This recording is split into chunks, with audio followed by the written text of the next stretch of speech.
aha m wee Emeka Dike ahụ m onye Imo State ihe m na-arụkwana bụ window blinds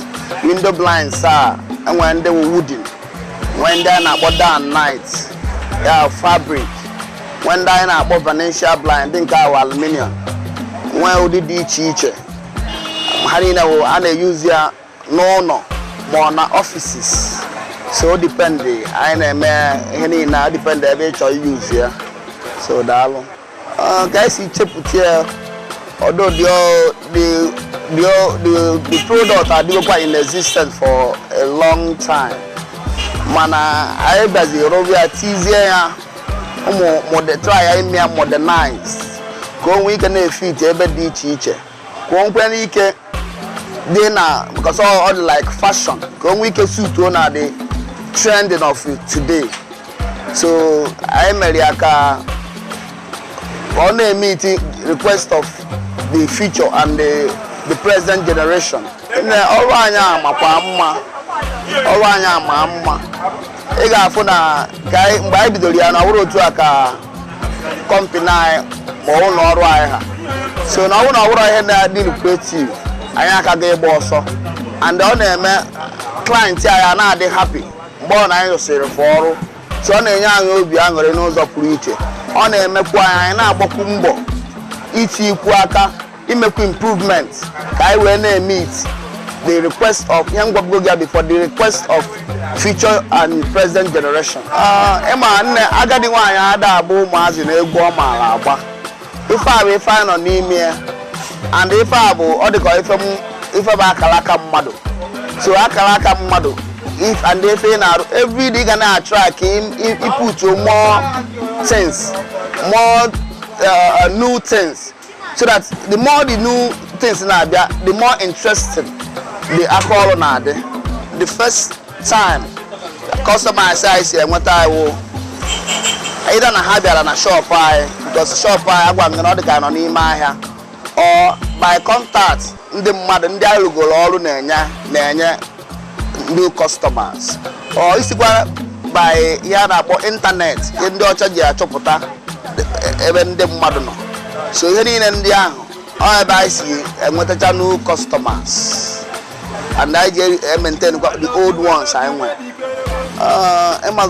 Every human being when the good and the bad side of him or her. So most customers, I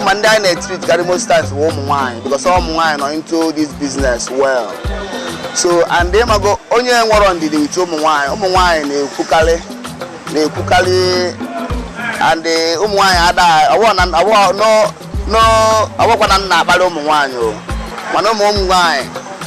I know name with wine I ga-eji obi umeana because ijiri obi umeana gị na ha enwe nghọtaghị so most times experience I'm go n'ọrụ a na-abụ dute ka ụmụ nwaanyị si kwugo okwu ma ụfọdụ ụmụ nwoke ndị ọzọ gasị akwụgo okwu anyị na-eji nwayọọ were na-eso ha ọ gara ewe ihe a na-eji ike maka onye were ike o mebie ihe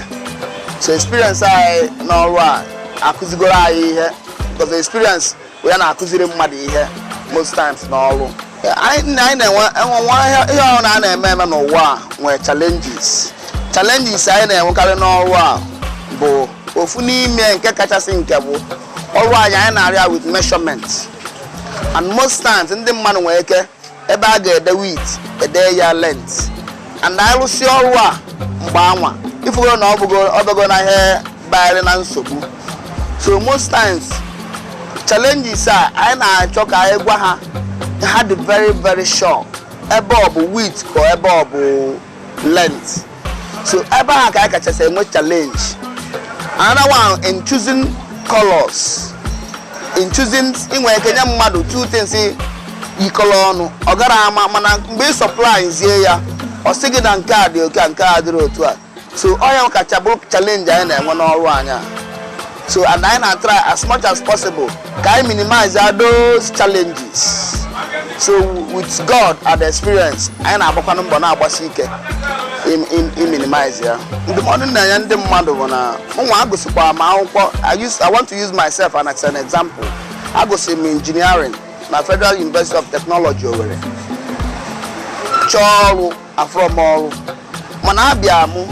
gbutuo onwe m ana bata n'ime afịa na-ama ife ndị mmadụ na-achọgasị na-ene anya ife ndị mmadụ na-achọgasị bido na ịkwa kọtịn akwa iti kọtịn n'ụlọ ndị mmadụ mfụnyekụzi anya fụ na nke a na dịkụzi mma wee ruo ebe a na-amụ ya mụọ ya ọ dịrọ ize nwekwa nke dị izi mbido mgbe ị ga-ebido ọ ga na-adị ka ọ ga-aga aga dị ka ọ gara aga mana ịdị nwe ya na-akpọ determination ịdị determined obere wu Chineke ihe niile ga na-eput na fall in place small before I mara ihe mee